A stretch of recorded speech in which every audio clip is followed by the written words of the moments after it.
안녕하세요, 전란입니다. 오늘의 주제는 승자가 되는 핵심 요소입니다. 규곡자의 1강 큰일을 시작하기 전 꼭 알아야 할 4가지란 주제로 폐합에 대해 얘기했습니다. 규곡자를 번역한 한국어 서적을 보면 어떤 책에서는 폐합이라고 하고 어떤 책에서는 벽합이라는 용어를 씁니다. 바이허에서의 바이는 중국어 발음으로는 바이이며 2가지 뜻이 있습니다. 하나는 두 손으로 치다이고 다른 뜻은 열다입니다.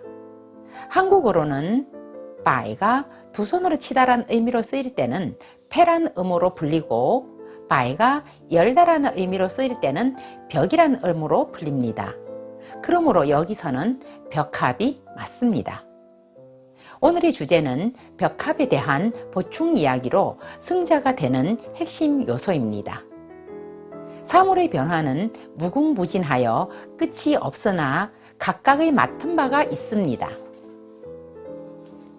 或阴或阳或柔或刚或开或闭或持或张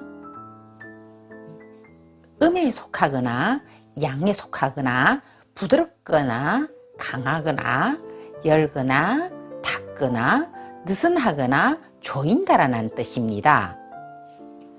성의는 상황에 따라 아무도 모르게 하거나 때로는 모두가 알 수 있도록 드러내고 부드럽게 행동하기도 하고 때로는 강력하게 나아가고 마음을 열어 보이겠다가도 닫아 걸고 여유롭다가도 긴장하기도 합니다. 성인이 존망의 관건을 온전하게 지키고 사안의 선호를 면밀히 살피고 사람들이 계책을 내는 지혜와 재능을 세심히 재고 실력과 재능의 장단을 정확히 파악하는 이유라고 합니다. 마음을 열 때는 반드시 넓은 포용력을 보여야 하지만 은밀히 안으로 깊이 숨기는 것을 지켜야 한다라고도 했습니다.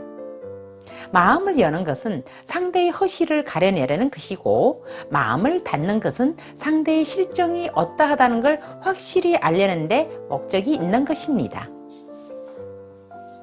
상대가 생각하는 게 무엇인지 인지하고 이를 기준으로 상대를 다루기 위한 계책을 세운다라는 말도 있습니다.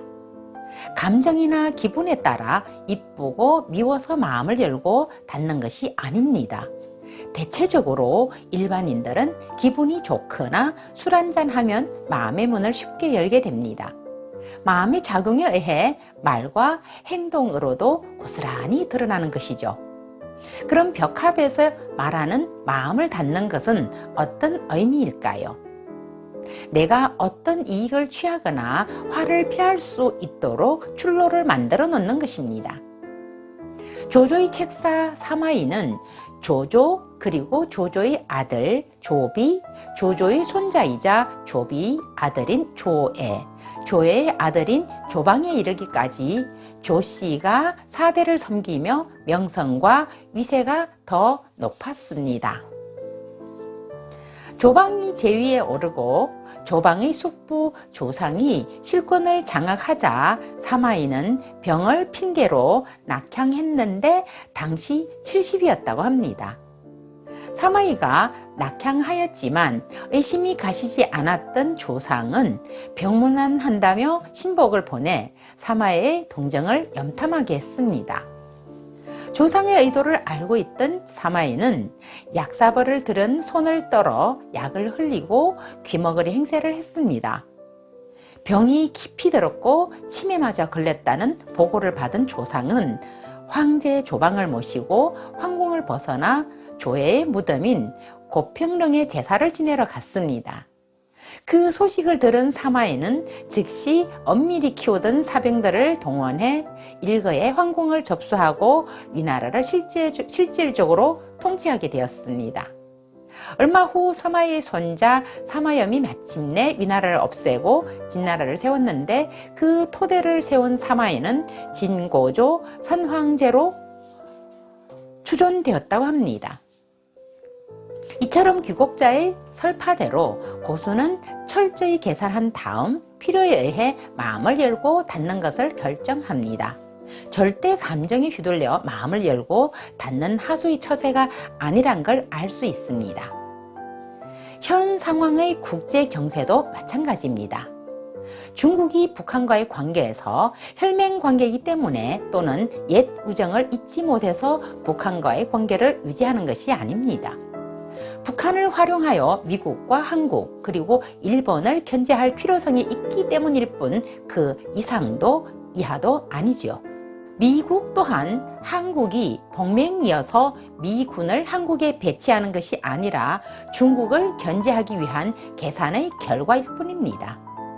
이처럼 국제관계에서나 개인끼리의 관계에 있어서 마음의 문을 열었다가 닫기도 하고 닫았다가 여는 것은 필요에 의해서일 뿐입니다. 그러므로 누가 마음을 열지 않았다 하여 서운해하거나 분노할 것이 없습니다. 모든 관계는 필요와 이해 덕실에 의해 맺어지고 헤어지는 것입니다. 상대의 마음의 문을 열려면 반드시 적절한 시기가 오기를 기다려 상대의 뜻을 쫓아 만족시킨 다음 때가 오면 구체적으로 움직이는 것입니다. 장기나 바둑은 물론이고 아는 자와 무지한 자가 마주하여 게임을 한다면 그 승패가 어떻게 갈릴지는 뻔한 것이겠죠. 지혜로운 자, 우둔한 자 이기고 용맹한 자, 겁쟁이를 이기고 꼼꼼하고 치밀한 자가 허술하고 느슨한 자를 이깁니다. 핵심을 파악하고 상대의 허점을 알아채 공격하면 승자가 되고 상대에게 허점을 읽히는 자, 패자되는 것은 게임의 세계에서는 불변의 이치입니다. 마음의 문을 잘 지키고 상황에 따라 잘 열었다 닫았다 하는 것이 승자가 되는 핵심 요소입니다. 귀국자에 대해 위험한 책이라는 평도 있습니다. 책략, 모략에 대한 설파여서 사람들의 순수성을 멸살시킨다는 이유입니다. 하지만 귀국자는 공자의 도덕 교과서와는 정반대로 경쟁과 전쟁에서 필요되는 전략성인 것이 분명합니다. 경쟁이 없고 모두가 평화롭게 사는 이상적인 사회가 되면 좋지만 우리의 사회는 치열한 경쟁인 것은 어찌할 수 없습니다. 최소한 귀국자를 읽고 이해하여 게임의 규칙을 알아 실패를 면하기 위함에서 이 책을 비서라고 하는 것입니다. 네, 그럼 오늘의 주제는 여기까지 얘기하고 다음 시간 또 만나요.